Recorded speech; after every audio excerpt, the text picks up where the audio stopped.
The man who moved continents, Alfred Wegener. Imagine standing in the year 1912. The world map looks exactly the same as it does today. Africa, South America, India below Asia, and Australia far away.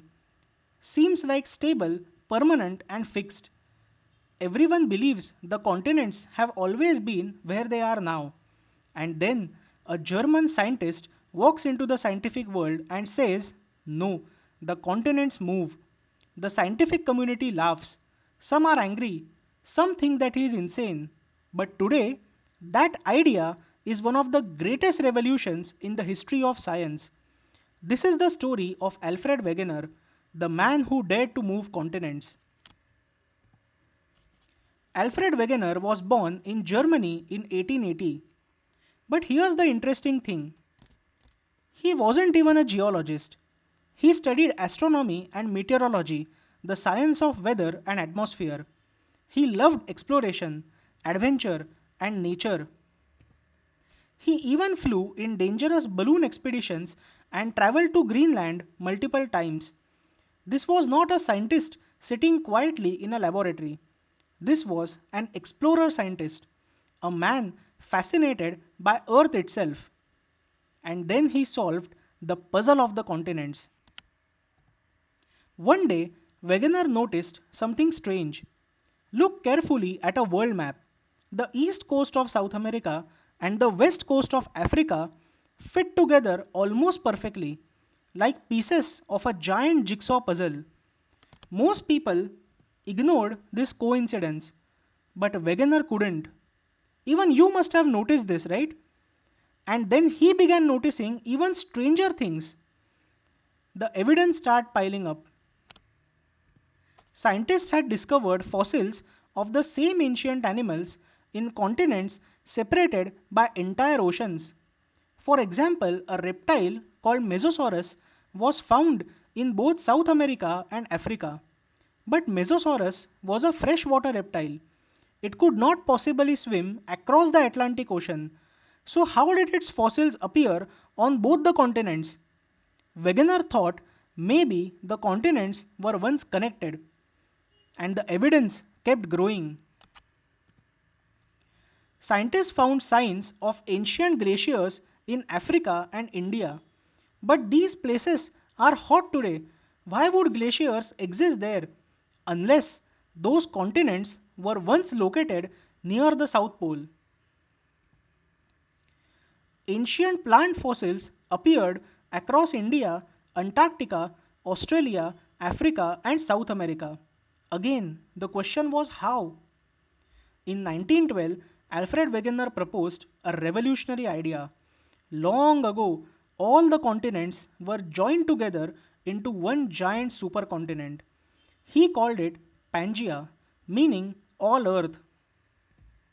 Over millions of years, this massive land broke apart and slowly drifted into the continents that we know today. Today, this sounds normal, but at that time, it was considered scientific madness. And that is the reason the scientific community attacked him. Wegener faced brutal criticism. Scientists mocked him. Why? Because he had one huge problem. He had evidence, but he did not know how the continents moved. What force could move entire continents?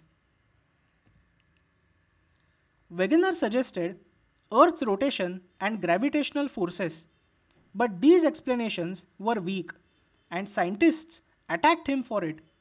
Many geologists completely rejected his theory. Some even laughed at him publicly. For decades, continental drift was treated almost like pseudoscience. In 1930, Alfred Wegener joined another expedition to Greenland. The conditions were brutal. There was extreme cold, snowstorms, and isolation. And during the expedition, Wegener disappeared. Later, his body was found buried in the ice. He died at the age of 50, and at the time of his death, most scientists still believed he was wrong. Just imagine that a man spends his life fighting for an idea, a theory which was backed by evidence, but dies in frozen wilderness, and the world still rejects him. But eventually, he was proved right. Let's proceed to the 1950s and 60s. Scientists began studying the ocean floor, and suddenly they discovered something incredible. The sea floor itself was spreading. Massive tectonic plates beneath Earth's surface were moving. Continents were not fixed, they were floating slowly on moving plates. Wegener had been right. Today, the theory of plate tectonics is one of the foundations of modern geology.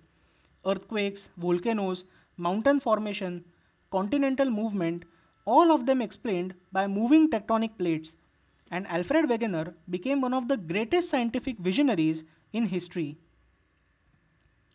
Wegener teaches us something powerful about science.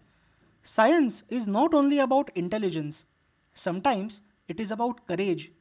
The courage to say that the world may be wrong, even when everyone laughs at you, even when experts reject you, even when you yourself cannot fully prove your idea yet. Right now, as you watch this video, the continents are still moving very slowly, a few centimeters every year. India is still crashing into Asia. The Himalayas are still rising.